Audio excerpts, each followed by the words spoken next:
Muy bien, buenas tardes con todos. Primero que nada, gracias por la invitación para poder participar de estos eventos. En principio, mi exposición va a ser lo más práctica posible. La idea es que quiero enfocarme en ejemplos concretos de casuísticas que he podido desarrollar y que lo que concretamente buscan es que nos llevemos una idea clara de lo que es vigilancia dentro del amplio contexto que significa, ¿no?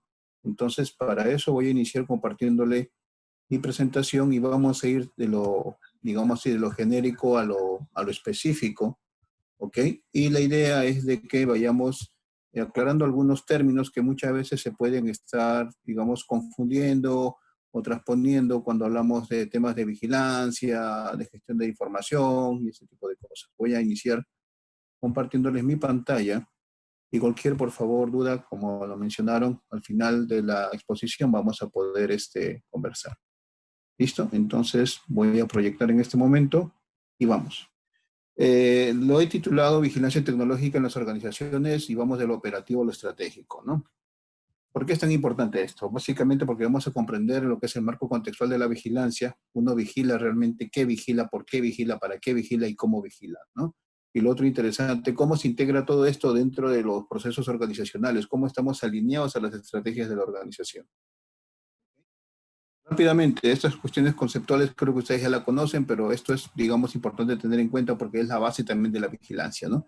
Un dato genérico, el año 1989, por ejemplo, sucedieron muchas cosas en el mundo. En Berlín pasó algo, en China pasó algo, algo pasó con Fujimori y algo pasó en la universidad y algo pasó en en la calle La Colmena en Lima, por ejemplo. En el contexto mundial cayó el muro de Berlín, en China tuvimos el tema de Tiananmen, Fujimori llegó al poder, ¿cierto? Y en la universidad, pues, Ingresaba, ingresó a la universidad y se iba a comprar sus cassettes en el ámbito tecnológico en esos tiempos, pues, cassette, ¿no? Lo que era música, ¿ok?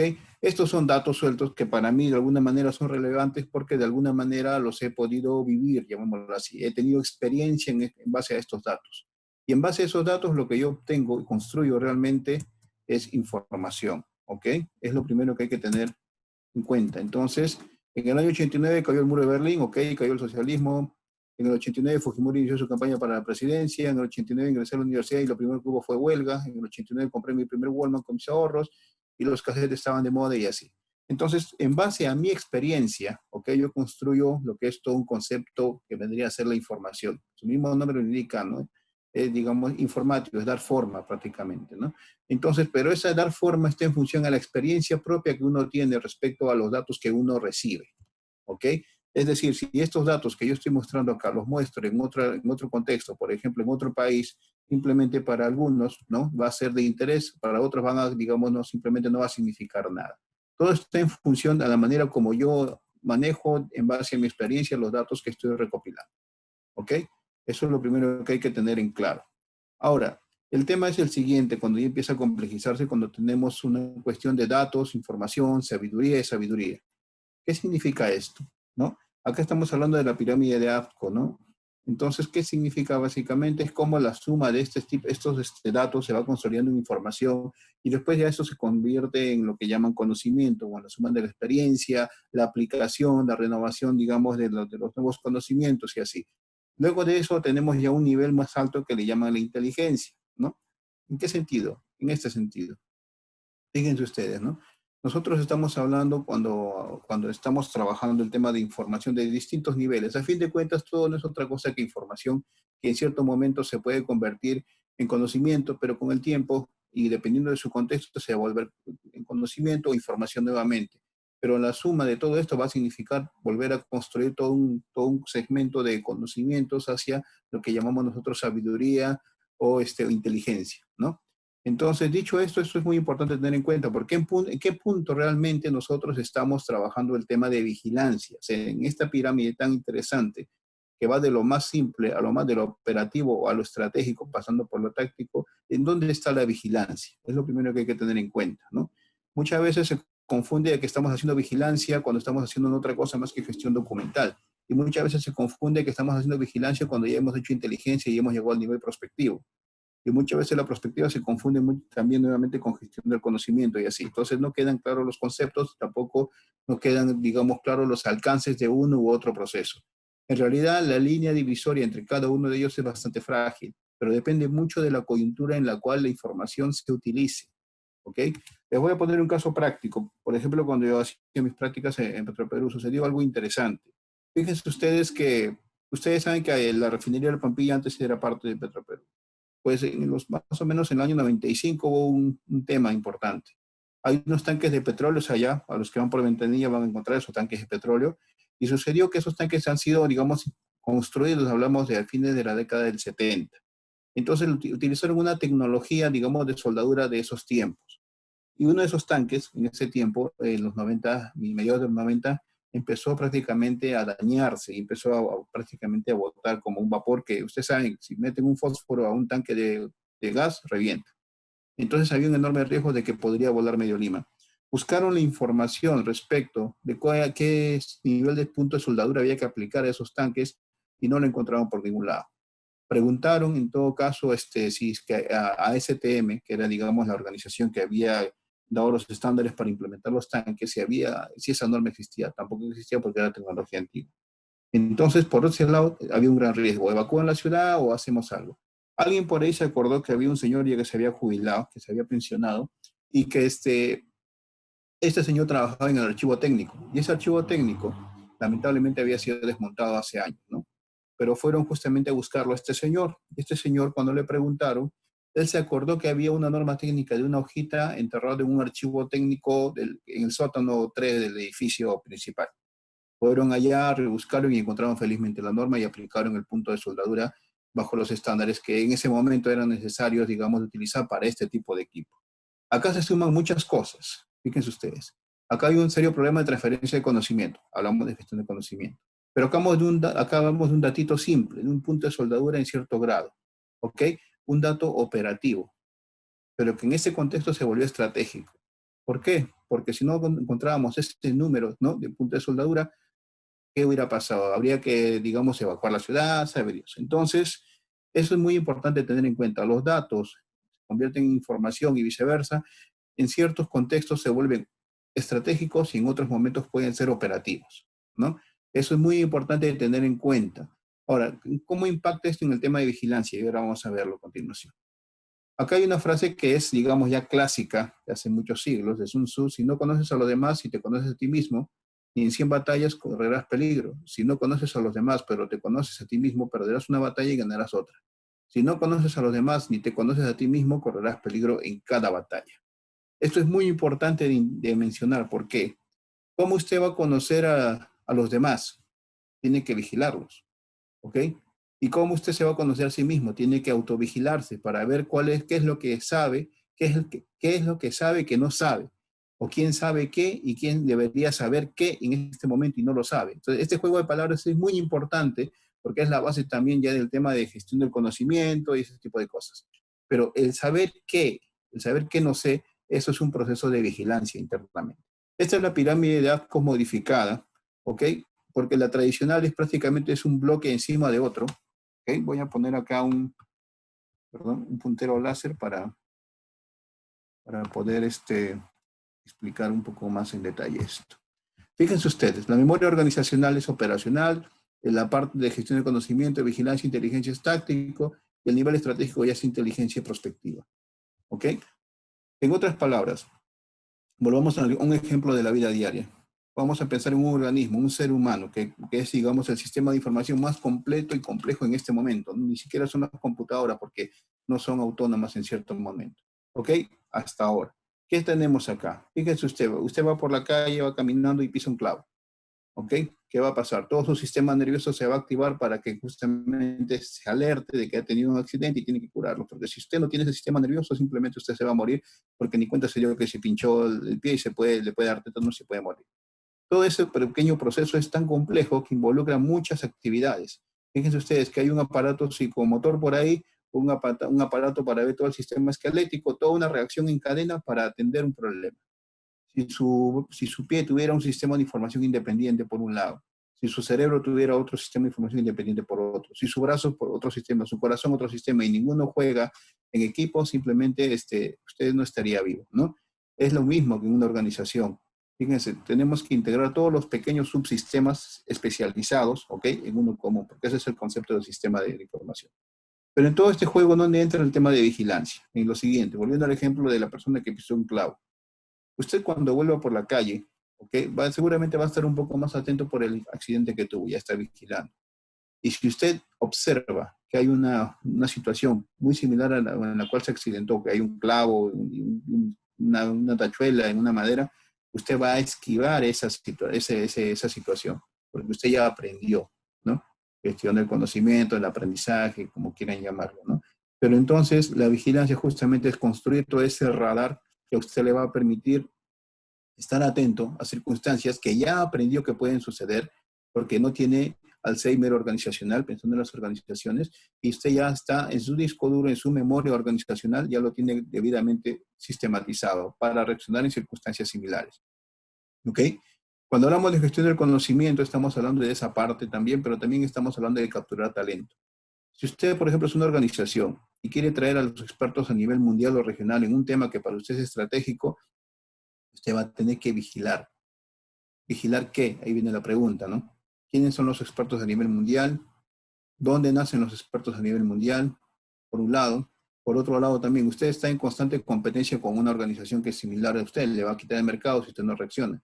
Usted tiene que vigilar a esa organización respecto, por ejemplo, digamos, qué productos está lanzando en comparación al suyo, por un lado, qué talentos tiene, qué saben hacer ellos que usted no sabe hacer, y así.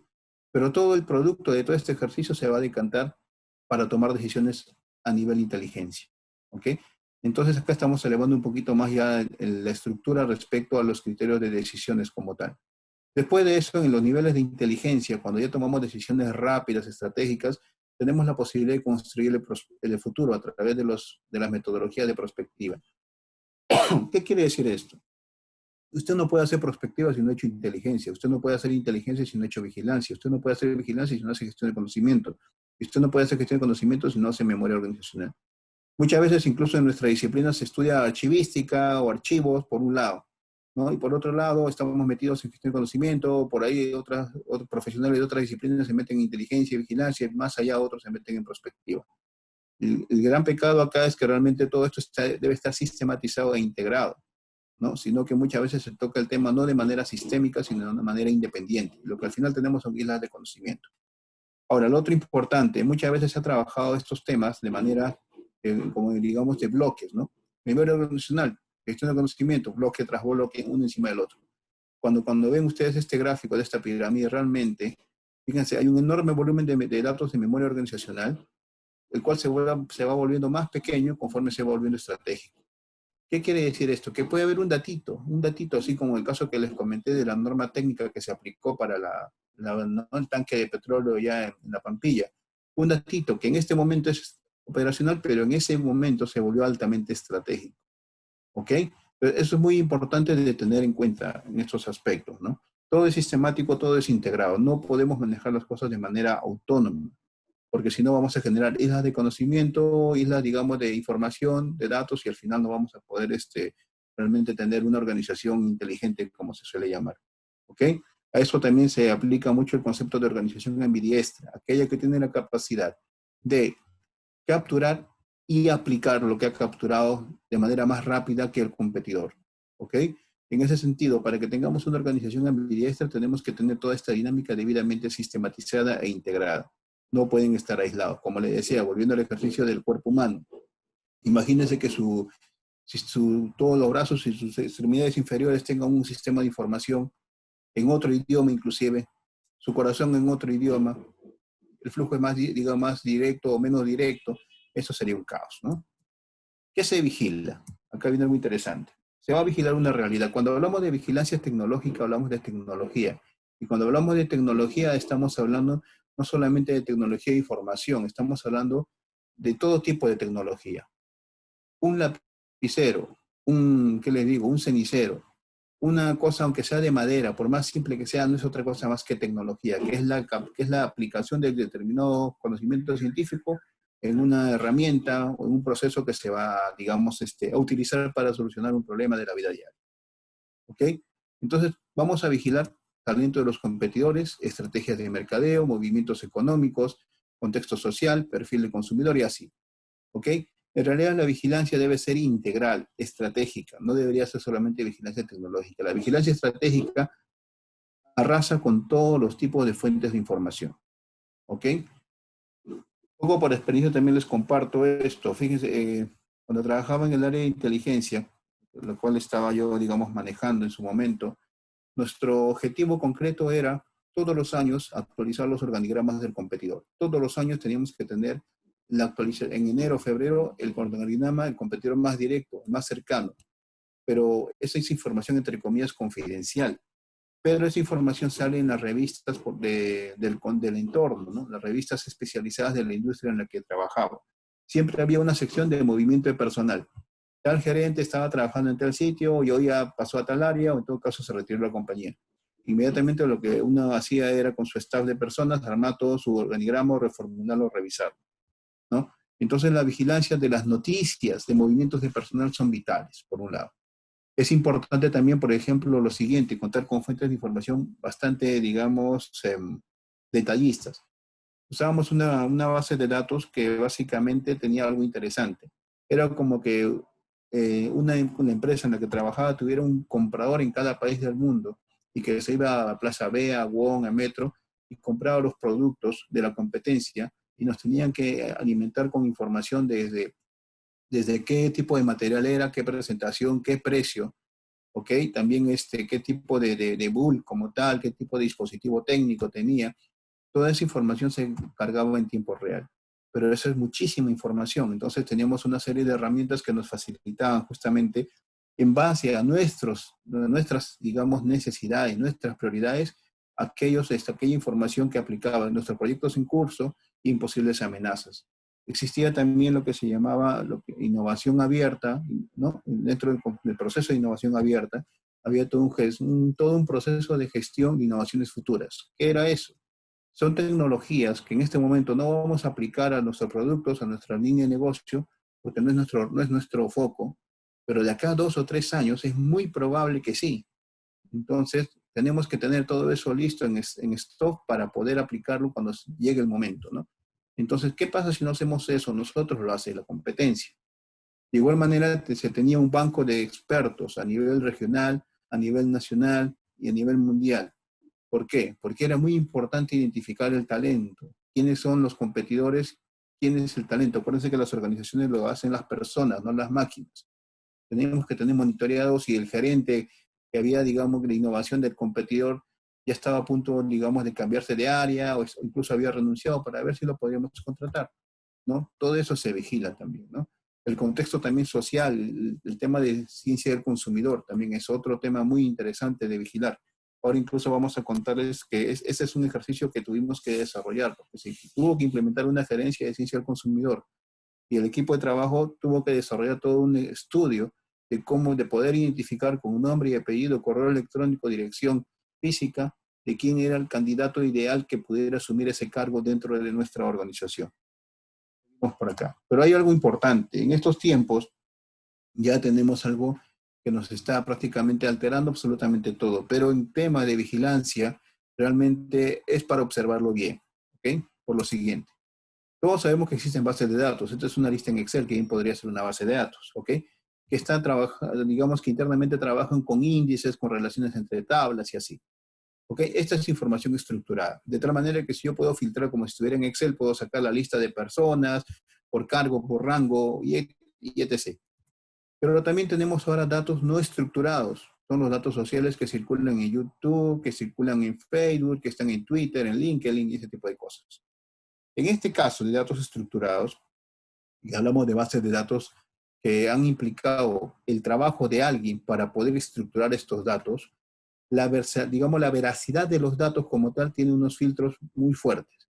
En este de dinámica social, la veracidad de los datos realmente es muy relativo, refleja comportamientos, estados de ánimo, refleja muchas veces intereses, ¿no? Entonces esos aspectos son muy difíciles de manejar. ¿Que sí son importantes de tener en cuenta? Claro que sí, pero definitivamente si queremos hacer un trabajo de vigilancia en todo nivel, hay que trabajar con ambos, ¿ok? hay que, digamos, se puede decir que uno puede tener un poco más de fiabilidad con estos, pero no tanto con estos. Depende mucho del contexto del uso de cada uno de los tipos de datos. ¿Ok? ¿Por qué es importante el tema de los datos no estructurados? Porque en este momento, Paradigma Panamá representan el 85-95% de información que está, digamos, circulando de las organizaciones, ¿no? Entonces, ¿por qué es importante también esto? Porque también nos permite identificar comportamientos, sobre todo aspectos, digamos, subjetivos y así. Pero la información, por ejemplo, científica y tecnológica, es estructurada, decanta en bases de datos tecnológicas, académicas y así, ¿no? Entonces, por ese lado, no decanta mucho en tanto en la comunicación social, sino que decanta en bases de datos estructuradas que reflejan de alguna manera un orden, una estructura de información. Entonces, en ese sentido, ya no hablamos solamente de sistemas de información, como se decía, digamos, tradicionalmente, eh, de entrada, proceso y salida, ¿no? Hoy por hoy hablamos de sistemas de información sociales, ¿no? Que básicamente buscan identificar o reflejan el comportamiento, las actitudes, las creencias, las decisiones. Se puede rastrear en sí las redes sociales, ¿no? Existe una serie de, digamos, de contextos distintos hoy por hoy, pero de nuevo, repito, depende mucho el objeto de estudio para decir si efectivamente son de nuestra utilidad o no. Para el ámbito de la vigilancia tecnológica, es un, digamos, es un insumo de observar, pero no de decidir. Para el lado de marketing, de mercadeo, de ciencia del consumidor, más que un insumo, sí le permite decidir. ¿Ok? Entonces, si hablamos de dinámicas duras, hablamos de vigilancia tecnológica. Si hablamos de dinámicas blandas, de relaciones sociales, interacciones, hablamos concretamente del lado de marketing. Por lo tanto, el tema de Facebook, Twitter entra a más tallar en este contexto, ¿no? Esto ya se los había comentado, pero básicamente es lo mismo, ¿no? O sea, sistema de información social y sistema de información, entre comillas, tradicionales, ¿no? Básicamente, en el aspecto de sociabilidad, son de altamente comunitarios. Acá estos no son comunitarios, están muy enfocados en la información procesada, ¿no? Tiene un buen número de usuarios, acá estamos muy restringidos, son un grupo de personas, ¿no? Acá los contribuidores pueden ser externos, acá por lo general, según dice, son empleados, pero en realidad son personas que ya están integradas a una organización y así, ¿no? Seguimos por acá. ¿Por qué se vigila? Acá hay algo muy importante a tener en cuenta. Primero, porque tenemos que tener claro de que vigilar por vigilar puede ser un desgaste, una pérdida de plata y tiempo, ¿ok? Para que se vigile realmente hay que tener claro que el alineamiento que tiene ese proceso con la organización. ¿Por qué vigilamos? ¿Ok? Básicamente es por esto, necesito saber lo que no sé. ¿Por qué? Porque necesito identificar la brecha de conocimiento en información, en experiencia, en tecnología. Y acá viene algo importante. Vamos a empezar en la empresa donde trabajaba y la empresa competidora. Interesante es saber, por ejemplo, por qué este producto que yo he desarrollado, que es similar al del competidor, vende 10 millones de unidades, pero el competidor vende 60 millones de unidades. ¿Qué es lo que está haciendo que esa, digamos, esa enorme brecha exista? ¿Okay? ¿Será que el mío es más barato? No, en el mercado tienen el mismo precio. ¿Será que el diseño y ese tipo de cosas no tienen el mismo diseño? Entonces, ¿qué está haciendo de diferente que, ¿no? En comparación a lo mío y está vendiendo mucho más, ¿no? Ahí tenemos que observar muchos aspectos. Entonces, hay una brecha realmente que tenemos que ir cerrando, ¿ok? Entonces, el objetivo realmente, en sí, el entregable de las actividades de vigilancia tecnológica son productos informativos, ¿ok? Que van a ser insumos para las actividades de inteligencia, que al fin de cuentas, lo que busca es cerrar las brechas que hay entre las organizaciones, en distintos aspectos, en lo tecnológico, en lo, digamos, en lo comercial, ¿no? Y así, ¿ok? Entonces, esto es muy importante de tener en cuenta. O sea, vamos a desarrollar una actividad de vigilancia, listo. ¿Y para qué? Para cerrar brechas. Es lo primero. Para generar insumos, para cerrar las brechas y superar al competidor. Porque no se trata solamente de que cerremos la brecha, estamos de par en par. No. Tenemos que superarlo. Este es un objetivo clarísimo. O sea, tenemos que un momento cerrar. Estamos lejos, estamos cerca. ¿En cuánto tiempo? Los nivelamos y ahora los superamos y nosotros le quitamos el mercado. ¿Cuál es el producto? Como les había mencionado.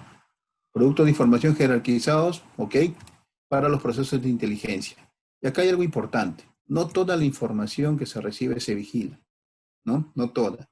Vamos a tener alguna serie, digamos, de documentos que podemos llamarle, corresponden a documentación tácita o conocimiento tácito. Luego tenemos otros documentos que se pueden plasmar en una serie de procedimientos instructivos, pero hay un grupo seguramente que va a requerir un tratamiento especial, ¿ok? Que va directamente a alimentar a un grupo de expertos, de personas. A fin de cuentas, todas las actividades que se desarrollen tienen un fin, tomar decisiones, en lo operativo, en lo táctico y en lo estratégico. ¿Ok? Entonces, eso es muy importante de tener en cuenta y muy importante de considerar. Y digamos, todos los años hay que revisar los procesos de vigilancia e inteligencia como tal, ¿no? ¿Cómo vigilar? Y ahora sí voy a entrar a un ejercicio que quiero compartirles sobre este tema que es muy importante. Vamos a abrir otra presentación y voy a contarles este estudio. Vamos por acá. Fíjense ustedes. Este es un estudio que desarrollamos en el año 2012 y básicamente se trata de lo siguiente. Fíjense el contexto. El contexto es el siguiente. La empresa tiene un producto estrella para un mercado X, ¿no? Para digamos, un mercado X que sería, por ejemplo, el tema para evitar las arrugas en las mujeres, ¿no? Es lo primero, ¿ok? Entonces, nosotros resulta que no somos los únicos en el mercado que están trabajando ese producto o que vamos a sacar del mercado ese producto. Resulta que nos enteramos por ahí de que hay un competidor, ¿ok? Que va a sacar un producto con las mismas características que el nuestro, que reduce las arrugas no en 8 meses, sino en 4 meses. Entonces, imagínense, finalmente, y lo van a sacar, ¿no? Lo van a sacar de acá, ¿qué le digo? Un año, cuando nosotros habíamos empezado a sacar ese producto en un año y medio. Entonces, aparte que va a ser, digamos, a tener un efecto mucho más rápido, va a ser más económico, y va a tener mejores efectos, entonces nos van a quitar el mercado. ¿Qué vamos a hacer? Entonces se activa todo un proceso, ¿no? O dentro de los procesos de vigilancia se abre un proyecto. Entonces se empieza a investigar, ¿no? La empresa competidora en este caso se llama Nuskin, ¿no? Nuskin es básicamente un competidor que es del ámbito biotecnológico que había comprado, curiosamente, una compañía, ¿no? Una pequeña empresa, ¿no? Pero de alto poder. ¿Okay? Esta información es la que está libre, digamos, de acceso en bases de datos, inclusive en Internet lo pueden encontrar.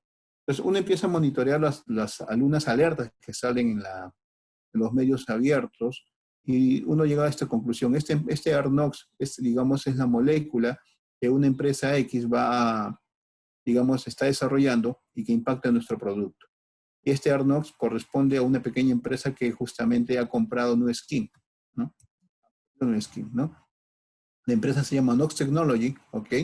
Y acá lo que han hecho ellos justamente, ya que Nuskin compró a esta empresa, van a utilizar esta molécula. Entonces, revisando las fuentes de información, nos damos cuenta algo interesante. En esta, por ejemplo, en esta página de Nuskin sale una cosa importante. Cuando nosotros vigilamos, tenemos que entender clarísimo los objetos a vigilar. Acuérdense siempre, o sea, se vigilan organizaciones y las organizaciones son las personas. Se vigilan también temas, ¿no? O ámbitos temáticos. Y los temas, ¿por qué? Porque pueden abrirnos de alguna manera idea de qué es en qué es fuerte el competidor y en qué no. ¿Qué nichos hay? ¿Qué es lo que él hace? ¿Qué es lo que yo, ¿no? En lo cual yo no puedo entrar? ¿Y qué es lo que él no hace en lo que yo sí puedo entrar, por ejemplo, ¿no? Entonces, ¿qué pasa acá? Fíjense, empezamos a ver toda la información que estaba suelta en Internet y nos dimos con esta sorpresa, ¿no? La Universidad de Purdue, en colaboración con New Skin Research and Development, ¿no? Están atacando una molecular NOx, ¿ok? Pero luego sale por acá la Universidad de Purdue, perdón, tenemos por acá, con la Escuela de Medicina de Stanford, ¿no? Están justamente en el Congreso del año 2008, en el 25 Congreso Internacional de IFCC, están presentando su invención, su nueva tecnología. Recuerdo de nuevo, las organizaciones y las personas son las que nos interesan detectar, ¿ok? Ya empieza a tener nombre y apellido cada uno de los actores acá. La Universidad de Purdue, ¿ok? Trabaja con New Skin, ¿ok? Ellos están con el tema de la molécula que nos preocupa. Vemos que también que la Universidad de Stanford, la Escuela de Medicina de Stanford está metida en este cuento. Entonces empezamos a hacer ahora algo importante, revisar toda la información a la cual tenemos acceso. Una de ellas, y la más importante para el sector industrial, son las patentes. ¿Por qué? Porque es tecnología llave en mano. Vemos que en el año 2000 Purdue sacó una patente con ese Arnox. Johnson Johnson, otro competidor, sacó otra patente a nivel mundial. Luego, en el rango del 2005 a 2007, Nu Skin sacó una patente en la oficina mundial, en la oficina europea y en Corea. Esto de acá es muy sintomático. ¿Por qué? ¿Qué hace una empresa como estas publicando su invención, su tecnología a nivel mundial? Incluye Perú, incluye Colombia, México, cualquier país. Con esto están obteniendo el monopolio de su fruto tecnológico y lo enfoca en México, ¿ok? También, o sea, no solamente digamos, se enfocan a nivel mundial, en Europa, sino también en un país específico, como en este caso Corea del Sur, perdón. Pero luego de eso, vemos que también la empresa acá, un competidor, saca esa molécula, ¿ok? Otra patente. Luego en Estados Unidos, atentos con estos apellidos, James Moore y Dorothy Moore, ¿no? Son los dueños de Arnox, ¿no? Sacan una patente. Y luego tenemos algo, digamos, que nos genera curiosidad. Del 2009 al 2012 hay como un boom de patentes. En la Oficina Mundial, en Israel, en Corea del Sur, en México, en la Oficina Mundial, en China y en Nueva Zelanda. En la Oficina Europea también. Y acá en la Oficina Mundial también. Entonces, ¿qué está pasando acá? Uno se empieza a preguntar por qué tanto interés. Y estábamos hablando de este estudio del 2012. Esta invención debe ser tan buena que está siendo registrada a nivel mundial, a nivel regional y en países específicos. Para nuestro caso era muy preocupante porque ya estaban en el mercado mexicano, que era uno de los más fuertes donde nuestro producto se iba a vender más. Esto es lo que generó realmente alarma, ¿no? Entonces uno empieza a evaluar realmente estos síntomas, ¿ok? Y empieza a sacar conclusiones rápidas, y empieza a tomar ya nota de quiénes son quienes están registrando las patentes acá y en qué organizaciones. Luego empezamos a revisar las ponencias de Congreso. Un primer indicio fue el el 25º Congreso IFCC, en el que la Universidad de Stanford, la Universidad de Purdue y NUC sacaron esta ponencia. Acuérdense que los congresos como tal, invención que está desarrollada y está lista digamos, comercializarse, o incluso se presentan los avances de futuros trabajos de investigación, o ya investigaciones que están a punto de cerrar. Por un lado son las patentes, por otro lado son las ponencias de Congreso. Fíjense que acá no hemos hablado absolutamente ni siquiera de papers, ¿no? Acá sale en el Congreso de Dermatología del 2008 esta investigadora, Zoe Draelos, ¿no? Atentos con esto también, ¿no? Acá luego vemos que en el Congreso de 2010, Nu Skin y Purdue, nuevamente Purdue con Nu Skin sacan una ponencia, ¿ok? ¿Dónde está el nicho para este Arnox? En la Universidad de Purdue. Muy atentos con esto, porque ya uno puede sacar conclusiones, ¿no? Ya ahora lo que nos interesa es saber quiénes trabajan con la Universidad de Purdue. Ya sabemos dónde está. Esta es la Universidad de Texas, inclusive, la que está acá, ¿no? Entonces empezamos a hacer un monitoreo y hacemos la trazabilidad de toda la información que hemos podido recuperar. Entonces ustedes, todo empezó con con información que nos estaba libre. Y esto de acá ya es un producto informativo. De alguna manera es la trazabilidad histórica de todo este tema. Ya tenemos concretamente instituciones, ¿ok? Ya tenemos de alguna manera también por ahí nombres. Entonces, antes no teníamos absolutamente nada, solamente un dato. Pero hoy ya tenemos por lo menos claridad de dónde está realmente produciéndose esa molécula que nos puede quitar el mercado. Seguimos por acá. Vamos a evaluar las patentes. Nos damos cuenta que hay un grupo de investigadores que están involucrados en esta tecnología. Y ahora lo que sigue es lo importante. Se empieza a elaborar el análisis de redes de las patentes y empezamos a identificar los grupos de colaboración que hay entre los distintos investigadores. Acá tenemos un pequeño grupo y acá tenemos un grupo fuerte. Vemos que James Moore trabaja con Christian Meadow, con Dorothy Moore, trabaja con Ken Dale, con Sarah Dick y estos señores, ¿ok? Entonces, esta es la red de colaboración de este señor, James Moore. Miren esta línea gruesa, me indica un grado de colaboración fuerte con Xiaoxun Tang, ¿no? Entonces, me detengo acá porque es importante indicar lo siguiente. Esto que están viendo acá es un producto de inteligencia, ¿ok? Esto que están viendo acá es vigilancia, ¿ok? ¿Por qué vigilancia? Porque de ahora en adelante vamos a tener que ir actualizando y revisando las ponencias de congreso, los libros de congresos, ir revisando los patentes, ir revisando los papers, ir revisando la información tecnológica, técnico-comercial, e ir complementando periódicamente este modelo, digamos, esta trazabilidad histórica. De hecho, que si esto se deja un año de hacer, ya todo lo que sigue está desactualizado. De igual manera, en el caso del análisis de redes, exactamente lo mismo. Pasa un tiempo y esto totalmente se desactualiza. Tiene que ser una actualización periódica. Porque acuérdense que respondemos nosotros con estos productos de información a un proceso superior de inteligencia y uno de prospectiva. ¿Ok? Entonces, ahora ya que tenemos a James Moore como la persona clave, antes no sabíamos ni quién era. Ahora ya tiene nombre y apellido el enemigo. Empezamos a ver su trazabilidad histórica en cuanto a producción científica y tecnológica. Y vemos que él había trabajado hasta el 2004, luego hasta el 2002, digamos, lo que es investigación en el tema de la molécula que nos preocupaba. Pregunta, estamos acá en 2012. Definitivamente este señor hace rato que no está involucrado en ese ejercicio. Si no es él, es muy probable que sea su esposa. Lo tenemos a los señores a punto de pensionarse. Año 2008, año 2002, y ahí tenemos la trazabilidad. Ok, entonces, realmente para nosotros como institución, más que el señor, nos interesaba la señora porque estaba vigente. Sin embargo, no nos dejamos engañar porque ahora revisamos el caso de Zoe Draelos, que se tuvo que revisar cada uno de los expertos a los cuales habíamos identificado. Y efectivamente trabaja con la molécula, pero ella estaba vigente al 2012. Entonces, realmente, quien nos interesa no son los Moore, sino Zoe Draelos, por su vigencia. Ahora, ya que tenemos enfocado bien el objeto de estudio, vamos a entrar a revisar acá, fíjense ustedes, dónde ha publicado, dónde ha investigado, dónde la han citado. Y acá tenemos hasta su correo electrónico, tenemos número de casa, teníamos todo esto, ¿no? Entonces, fíjense, esto ya es una actividad de inteligencia como tal, y lo anterior, la trazabilidad, el seguimiento y actualización de la línea de tiempo es vigilancia, ¿no? Este es el otro señor, Kerdale, ¿no? Kerdale, ¿dónde estaba Kerdale? Kerdale estaba acá, en la red de Dorothy, acá está, Kerdale, en la red de James Moore, que trabajaba muy de la mano con Christian Meadow.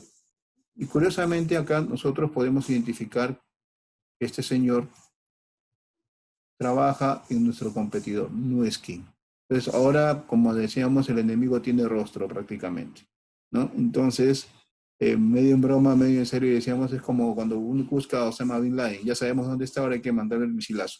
Entonces, ¿cuál es la idea acá? Ya sabemos que este señor realmente, ¿no? Digamos, de alguna manera, podemos decir general, sabemos que nuestro competidor, nuestra amenaza grande se llama Nueskin, pero el talento que está detrás de esa amenaza es Kerdale, ¿no? Entonces lo que tenemos que hacer de ahora en adelante es hacer seguimiento a este señor, dónde trabaja, qué ponencias presenta, qué patentes está registrando, porque ya nos genera realmente una preocupación por ese lado, ¿no? Entonces, eso es muy importante de tener en cuenta, ¿no? Bueno, este es el tema de los productos como tal que se estuvieron investigando en su momento, ¿no? Entonces, acá tenemos definido dos líneas de trabajo, ¿no? Vigilancia, ok, perdón, esto es lo que llamamos nosotros inteligencia, ok, y esto es la vigilancia, ¿no? En otras palabras, y todo empezó, si se acuerdan, ¿no? Toda esta trazabilidad empezó con datos sueltos, ¿no? Con datos sueltos que encontramos y que de alguna manera tuvimos gente que nos alertó sobre este riesgo, ¿no? Eso es lo, digamos, lo primero. Ahora les voy a contar también el otro ejercicio que se hizo sobre un tema parecido. Vamos por acá. Resulta que, vamos a proyectar por acá. Resulta que nos dimos cuenta que en la empresa, en el área de innovación, no existía una gerencia de ciencia al consumidor. En cambio, en las grandes corporaciones existía esa gerencia. Lo que se buscó acá fue justamente hacer lo siguiente, construir la gerencia y tenemos que buscar el gerente. El gerente no puede ser alguien que no tenga experiencia. Entonces empezamos a monitorear acá a través de esta base de datos Sanitaria y seguro que hay muchas más, ¿ok? Las fuentes de información que de alguna manera aplicaban por su calidad de contenido, ¿no? A este tema. Empezamos a revisar cada uno de los papers, empezamos a validar cada uno de los papers y las secciones de los papers, empezamos a revisar las ponencias de congresos sobre ciencia del consumidor. y logramos identificar de lo que absolutamente no sabíamos nada, las redes, por ejemplo, de organizaciones y centros de investigación que trabajan en el tema de ciencia del consumidor. Y empezaron a salir estas redes, fíjense ustedes. Acá tenemos un trabajo muy fuerte entre la Universidad de Delaware y este de acá de Ohio State University, ¿no? Y luego otro grupo también fuerte. Entonces, ¿para qué sirve este ejercicio realmente? Es para hacer visible aquello que aparentemente es invisible ante nuestros ojos. ¿Por qué? Porque, de nuevo, nosotros como profesionales de la información toda la vida manejamos estas fuentes, toda la vida. Pero no nos hemos puesto a pensar que detrás de esto empezamos a escarbar, a aplicar las herramientas que existen ya y son libres en muchos casos para obtener productos de información como de este tipo. ¿Ok? Entonces empezamos a identificar y hacer visibles los centros, digamos, de investigación en ese tema. En base a estas herramientas de análisis de redes, identificamos cuáles eran las instituciones más fuertes en ese tema. La Universidad de Tennessee y Purdue, tienen Purdue, atento con eso, y luego de la Universidad Estatal de Oklahoma. Después de eso, no teníamos ni idea de que el tema de ciencia del consumidor había sido, digamos, un tema muy interesante a nivel mundial. Empiezan a salir a flote las instituciones y dónde están los expertos como tal a nivel mundial en este tema, ¿no? Y vemos que la mayoría está en Estados Unidos, tenemos acá en Suecia y así. Luego, los investigadores, ¿no? La red de investigadores, los grupos de investigación, esto ya es una actividad de inteligencia. Lo que toca hacer de ahora en adelante con la vigilancia es ir alimentando y actualizando estas redes de colaboración. Ahora digamos, los candidatos tienen nombre y apellido. Mediante el análisis de redes podemos identificar quiénes son los expertos a nivel mundial. Inclusive tenemos las tarjetas de estos señores e inclusive tenemos, perdón, la red donde esta señora, por ejemplo, que podría ser una futura gerente para la organización, donde trabaja, en qué organizaciones ha trabajado, cuál es el staff de expertos con los cuales ha trabajado. ¿Por qué es importante esto? Porque vamos a pensar que Marian Slick, como tal, tiene un contrato de, ¿no? De durabilidad, digamos, es un contrato totalmente de absoluta restricción para trabajar solamente con el competidor, con una empresa de. Entonces, listo, no va a poder ella, pero capaz dentro del staff de conocidos, puede ser que sea una docente, ¿no? En una universidad, pero tiene un grupo de alumnos. Podríamos tener algunas alternativas para poder considerar alguna otra persona de su entorno cercano que podría trabajar con nosotros, ¿no? Eso es parte también de la vigilancia. Esto es también, por ejemplo, esta red de colaboración de este señor, trabaja en la Universidad de Tuen, trabaja de la mano con este otro señor que trabaja en la Universidad de Minnesota. Vemos que hay un alto nivel de interacción entre estos señores, entonces entendemos que es un equipo de investigación, ¿no? Este es otro personaje también interesante porque sigue su red de colaboración y cada uno trabaja, ¿no? A fin de cuentas, lo que uno obtiene después de todos estos ejercicios, básicamente es esto, ¿no? Información que podría ser de interés, inclusive una lista de centros de investigación identificados, algo que nunca se había hecho. Con esto uno puede prácticamente monitorear, enviar a su gente, digamos, a asistir a estas organizaciones si quieren especializarse, si quieren llevar, digamos, un posgrado, o si necesitamos traer a un docente de esta institución para que nos capacite, y así, ¿no? Algo que no existía, pues toma, digamos, vigencia. Entonces, ¿cuál es el producto de las actividades de vigilancia? En principio, es esta lista de oportunidades, ¿no? De alianzas estratégicas, es lo primero. Esto obviamente se eleva a un nivel de inteligencia a los altos, digamos, a los altos niveles para que ellos validen o tomen decisiones respecto a qué se va a hacer con esta información. El mensaje es este, o sea, en principio, todo parte de absolutamente no saber y empezar a buscar bien, dónde buscar bien, y empezar a sacar los productos de información, ¿no? Esa es, digamos, toda la dinámica. Obviamente todo esto tiene que estar alineado a los objetivos estratégicos organizacionales. Si no, es un bonito ejercicio académico que no sirve para nada, ¿no? Ahora, otro ejemplo que quería compartirles es también este de acá, que creo que es importante. Hay una organización la cual visité el año 2008, que era una planta que se encargaba de producir automóviles, y básicamente era el tema de materiales para resistencia en automóviles. Ellos tenían toda una estrategia de vigilancia muy interesante. Fíjense, ellos tenían unas matrices, ¿ok? En las cuales podían identificar desempeño de proceso, posicionamiento tecnológico y el producto. ¿Qué significa esto? Palabra más, palabra menos, significa lo siguiente. Si yo tengo, por ejemplo, un lapicero, ¿ok? El mío, que estoy ahorita, digamos, vendiendo en el mercado, y derrama mucha tinta, y por lo tanto me dura, ¿qué les digo? 3 meses, ¿no? Pero el del competidor no derrama mucha tinta y dura 8 meses. Obviamente voy a perder mercado. Entonces, ellos tenían que tener de alguna manera una batería de, digamos, de un inventario de qué es lo que tiene el competidor y qué es lo que no tengo yo. ¿Ok? Ahora, dentro de eso hay varios tipos de tecnologías y vamos a hablar de eso, ¿no? Ellos realizan un diagnóstico tecnológico de procesos y productos, ¿no? Para poder obtener una idea clara de qué nivel de innovación se encuentra, ¿no? En ese sentido, ellos tenían claridad respecto a lo que es su tecnología medular en relación a su tecnología secundaria. La tecnología medular es la que, digamos, el cliente como tal percibe. Oiga, este lapicero me está durando 8 meses, no se derrama, excelente. La tecnología secundaria corresponde, por ejemplo, cuál es, digamos, toda la maquinaria, todos los procesos que han permitido la fabricación de ese producto. Pero ese diferencial de que hace que este lapicero no derrame tinta y que dure más tiempo, ¿qué tecnología está involucrada en en esos dos puntos que son estratégicos? Entonces, si se dan cuenta, va a haber un abanico de muchas tecnologías, pero siempre va a haber una tecnología medular, una, dos, algunas que son estratégicas, y esa es la que nosotros realmente, digamos, tenemos que vigilar, es la que nos genera el dolor de cabeza, eso es lo que realmente nos hace diferentes del competidor, ¿no? Muchas veces se comete el error de vigilar todo en lo que es el ámbito tecnológico.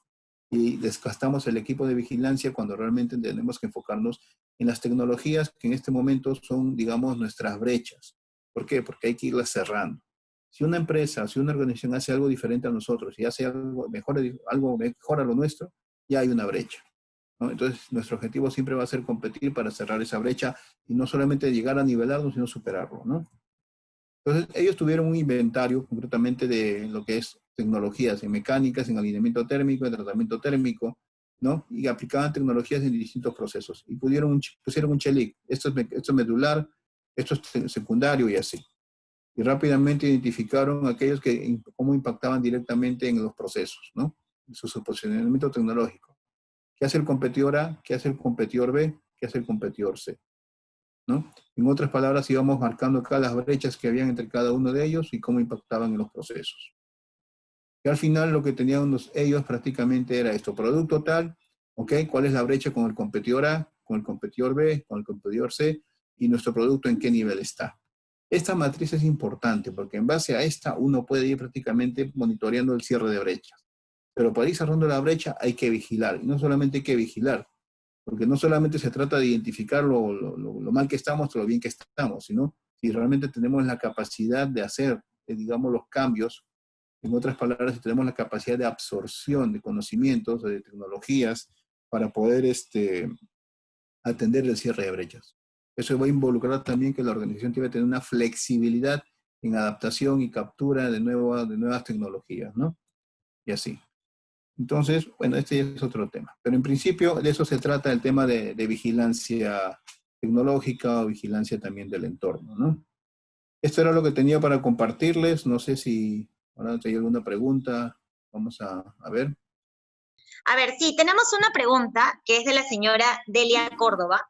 Ella pregunta, ¿sería similar vigilancia tecnológica con espionaje comercial? No, no, para nada. Son dos cosas distintas. Fíjense que todas las fuentes que les estaba mencionando son fuentes que están de acceso abierto. ¿Ok? ¿Qué pasa cuando uno tiene espionaje industrial? A ver, concretamente se los pongo un ejemplo.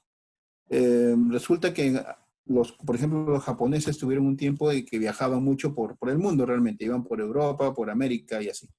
Y una vez detectaron que los estudiantes japoneses de intercambio iban a las fábricas, a las plantas químicas, y siempre regresaban con los zapatos llenos de virutas de metales, de plásticos y una serie de cosas.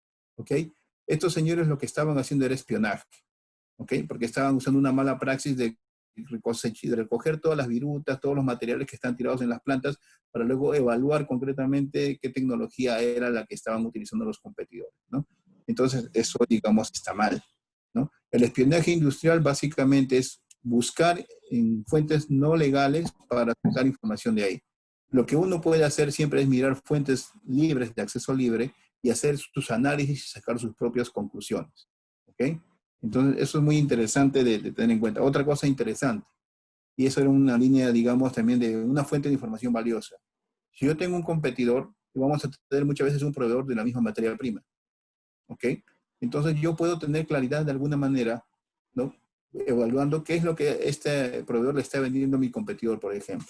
Y lo otro interesante, estar mirando, por ejemplo, los movimientos arancelarios. ¿Qué significa esto? Vamos a pensar, ¿no? O sea, la empresa competidora mía, de un momento a otro está comprando piritonito de zinc ¿no? De 10 toneladas a 300 toneladas. Ok, uno empieza a sospechar por qué mi competidor, ¿no? Está comprando piritonito de zinc pasando de 10 toneladas a 300 toneladas. ¿Qué va a hacer? Y uno, si es experto, se da cuenta que el piritonito de zinc sirve para hacer champú anticaspa. Interesante. Pero si ellos nunca hacían champú anticaspa, ok. Y luego uno empieza a evaluar también dentro de las fuentes de información que están de acceso libre en las noticias, de que esta planta como tal, no, esta empresa como tal va a montar una planta de champús a base de aceite de oliva, por ejemplo, por poner algo. Y la piritonito de zinc emulsiona muy bien con el aceite de oliva. Entonces, uno empieza a evaluar, está vigilando y empieza a evaluar, ok. Y luego algo interesante, en las revistas del sector, por ejemplo, sale que el gerente tal de tal empresa o va a trabajar ahora en este competidor. Y él es experto en, digamos, en champús para cabello.